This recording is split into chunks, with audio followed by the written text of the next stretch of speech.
Harihi Om Sahana Vavatu Sahana Bhunaktu Sahaviryan Karavavahai Tejasvinavadhitamastoma Vidvishavahai. Om Shanti Shanti Shanti. Om Jaya Sri Krishna Chaitanya Prabhu Nityananda Shri Advaita Gadadhara Shiva Sari Gaura Bhakta Vrinda. Hare Krishna Krishna Krishna Hare Hare Hare Rama Rama Rama Hare Hare. So we have Krishna's arriving in Hastinapur, and all the different Dhritarashtra says, to receive Krishna in a very grand way.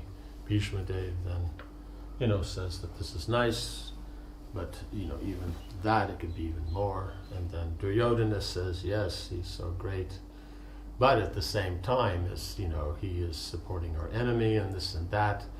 They are dependent upon him, so if we capture Krishna, then in that way we'll avoid the war and there'll be peace.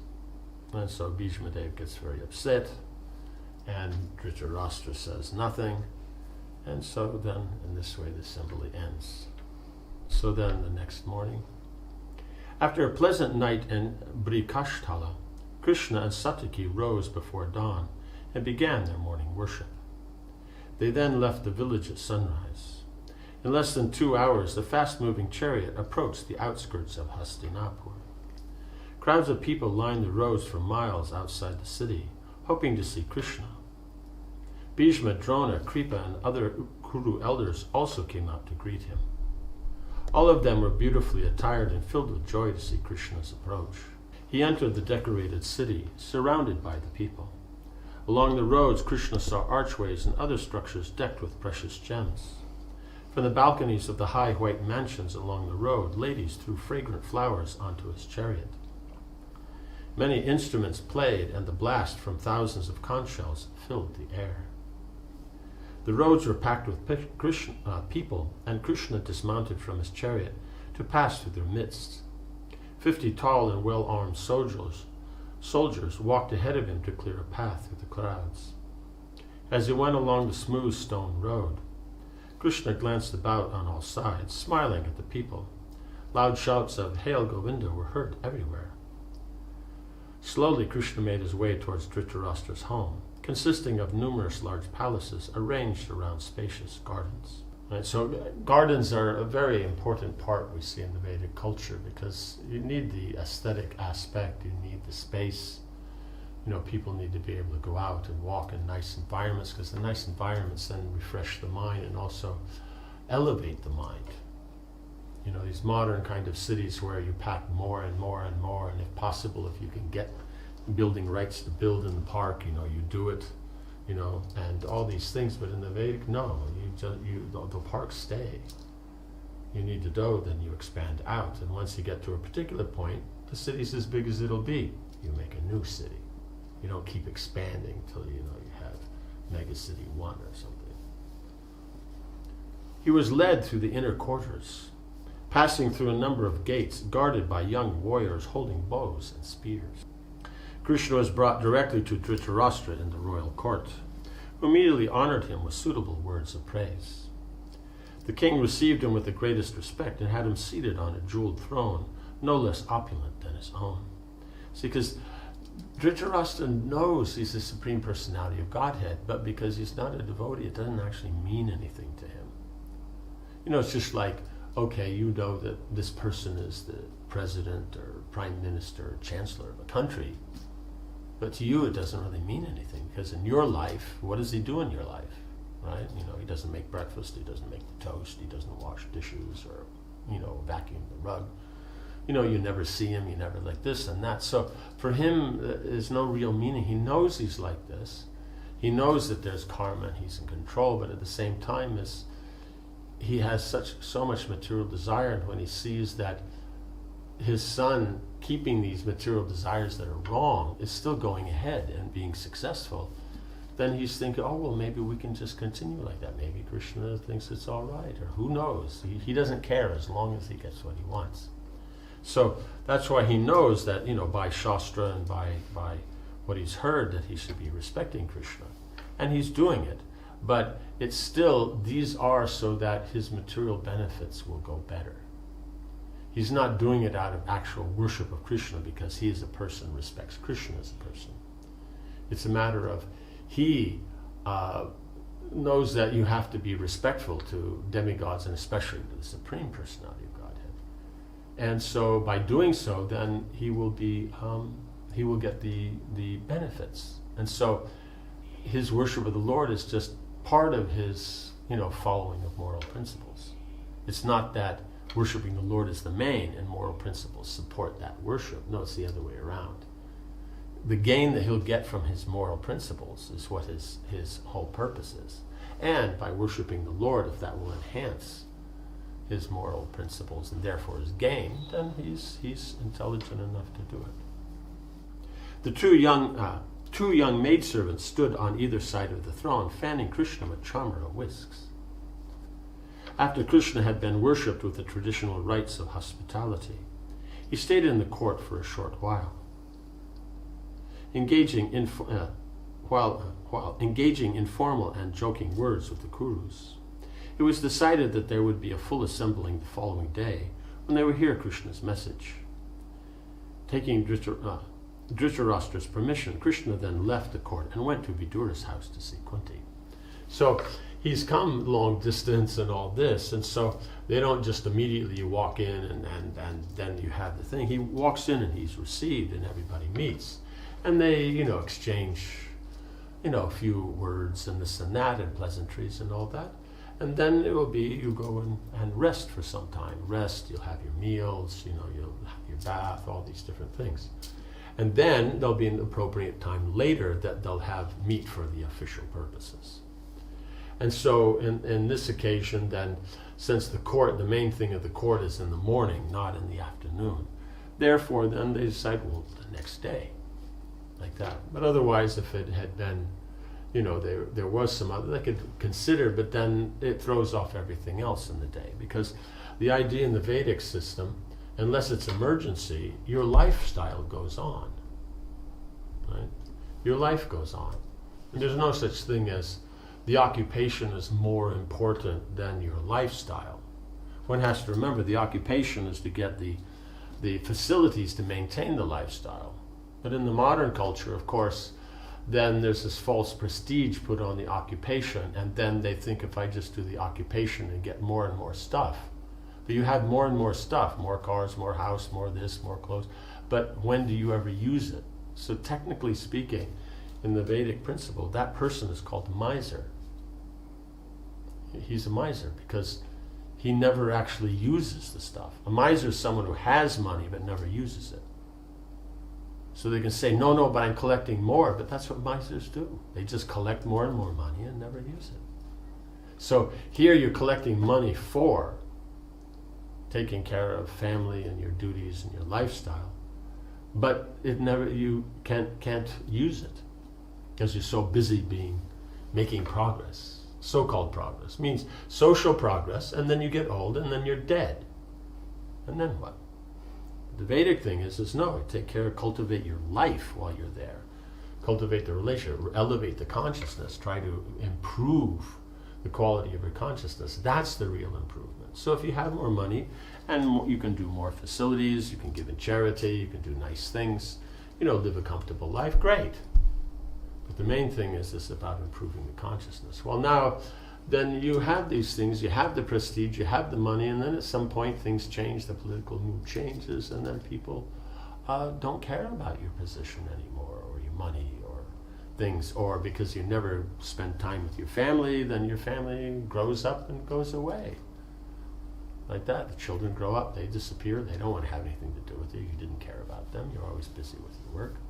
And other members of the family, then, it's just everybody moves on.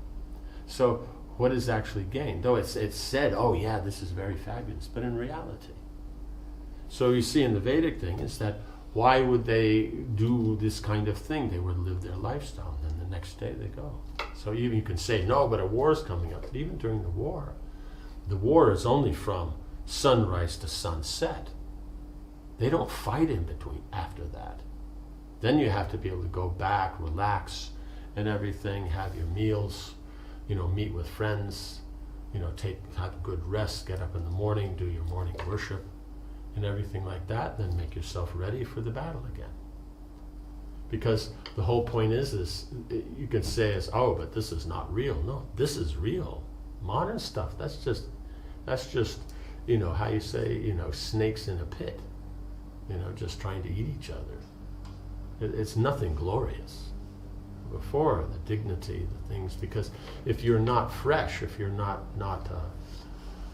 then how do you fight properly? Because it's about the chivalry. It means what's the glory if I won the battle but unfairly? You can say, well, I won. Yeah, amongst low-class people, then you can say, ha ha ha, we won. But amongst those who are trying to elevate their consciousness, trying to come to a higher level of understanding, spiritual understanding of God consciousness, what is gained? Right? Because you gained that, yes, okay. You gained the throne, Duryodhana, and then after a few days, he's dead. And then what? And then how will he be remembered? Oh, he was the jackass that did anything and destroyed the whole family and all his relatives and everything just to have the throne. So, where's the inspiration? You get no benefit, no one else gets benefit, no one's inspired. But you have a great personality. They're always talking about Yayati, they're talking about Bharat Maharaj and Rishabdev, and they talk about the Pandavas, right? Always favorably. Duryodhana, it's never favorable. Vidura was overjoyed to see Krishna approaching his home. His eyes flooded with tears and he bowed at Krishna's feet. Krishna raised him up by the shoulders and embraced him with affection. Vidura gazed into Krishna's face. I cannot describe the joy I feel upon seeing you, he said. You are the inner soul of all embodied beings. I am honored beyond measure. And because Vidura is not the most wealthy of everybody, he's one of the most respectable. But as far as facility, he's, he'll be more simple.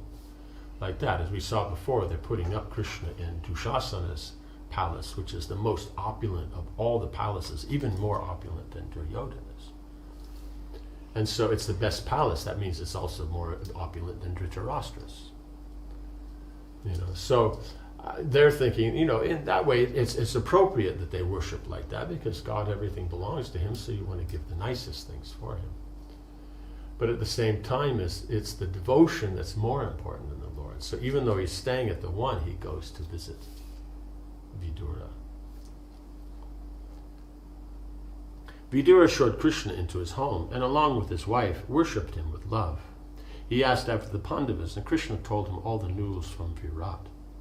Vidura was happy to hear that the Pandavas were well and that they had many allies. Krishna wanted to see Kunti at once. So Vidura showed him to her quarters. As he entered her room, Kunti stood up quickly and ran towards him. Remembering her son, she cried aloud. Then she clasped hold of Krishna's neck and shed tears. Krishna consoled her, and her tears gradually subsided. She brought Krishna into the room and sat him on a large couch spread with white silk. As she offered him arghya, Krishna saw that his aunt had become emancipated through fasting and grieving. In one part of her spacious quarters, she saw Brahmins tending the sacrificial fire, their voices carrying through the room as they chanted mantras. A deity form of Vishnu stood on a large altar, beautifully dressed and decked with fresh garlands. Incense burnt on the altar, and its pleasant fragrance filled the room. Right? So she's, grieving in that, but at the same time, as she still does her worship and everything of the Lord and all that goes on. Because on the material platform, you can't always guarantee things will be great. But if you worship the Lord, that can always move forward nicely. Kunti had not seen Krishna since before her son's exile. Sitting near him on the couch, she poured out her lamentations. Her voice choked with sorrow. Tell me, how are my sons, O Keshava? Those pious boys, even from their childhood, were attached to serving their elders, were humble, kind, and always wished for each other's welfare. But they were robbed of their kingdom and sent to the forest. How cruel is fate! They have brought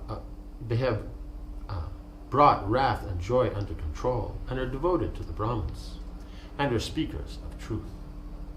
Yet, abandoning their wealth and opulence, they lived in exile.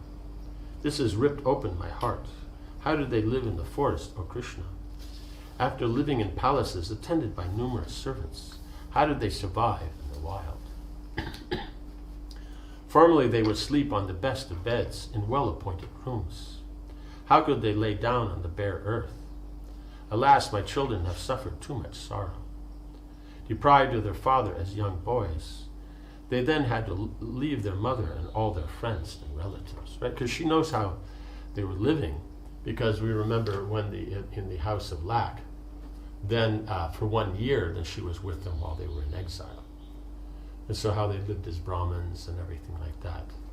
But that was, they were still living in the city. I mean, for a short time they were in the forest, so she would have seen how they're living because she was there. Then they came to Ekachakra, and then they were living there nicely in the care of a Brahmin. Simple, but it was taken care of. But now, and then they came back, they went to Drupad's kingdom, and then one handed Draupadi in marriage. Then they came back, got half the kingdom, built Indraprastha and all that. But then they're sent to the forest like forest dwellers. Before they were just dressing like Brahmins, but now they're dressing like those who live in the forest without anything. And so she's lamenting, because we see is that they've done all good everything, but they're not getting good material facilities. So she's saying, oh, fate is cruel. Right? So there's, how it all works, that one has to see.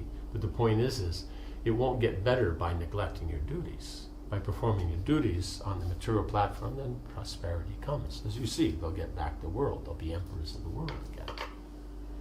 And Duryodhana, due to his, misapplied,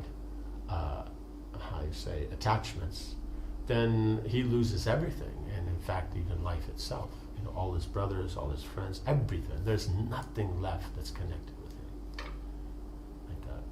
And so then you can see is that some things just take longer. Something you get an immediate, like you drop a brick and it hits your toe, you get immediate benefits. Right? But certain things, they take a longer amount of time. You're doing something and slowly, gradually, and then after years, then you get the results.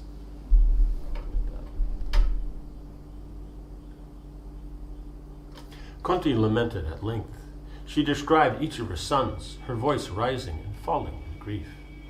Shall I ever see them again, she cried. O Achyuta, tell me how Draupadi is faring. She is dearer to me than all my sons. That noble lady preferred her husband's company to that of her father and sons. It seems one does not necessarily get happiness as a result of virtue, for she is the most virtuous of all women and yet has had to suffer unbearable misery. When I remember how she was dragged into the assembly, my heart feels such agony. Nothing has ever given me greater pain.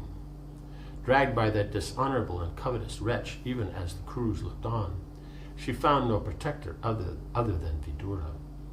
The virtues of the high-souled Vidura are an ornament for this world. Right? So Vidura, then he spoke out, because others, they were quiet. He spoke and said this and that, but then Duryodhana will just look at it, but you're not a king, what are you talking for? You always support the Pandavas anyway, so of course you're going to babble like this, And, so that was the thing. So we see as naturally then Vidura also then took care of Kunti for all those years and that. So Kunti's choked voice trailed off, and she sat weeping for some time. Krishna looked compassionately at her tear-streaked face. Even in old age, she was still beautiful, her fine features highlighted by her white widow's silk covering her head. She had not decorated herself since Pandu's death, but she still bore a regal splendor and was obviously noble, right? So that beauty, that character and all that, it's all in the actual attitude of the individual. Just the modern thing of, be confident and do what you want to do. yes, that will project some strength and all that, and it will impress some people in the way of on the platform of get some fruit of work and get some results. And people may respect you or not bother you, but as far as being respected for being cultured or elevated, these kind of gains, those things won't give. So we see his real beauty is coming from the particular consciousness that the living entity has. Higher the consciousness, the greater the beauty. Like that. Yes, so we'll see the continuation of our discussion. Om Hare Krishna, Krishna Krishna, Hare Hare, Hare Rama, Rama Rama, Hare Hare. Jai Srila Prabhupada.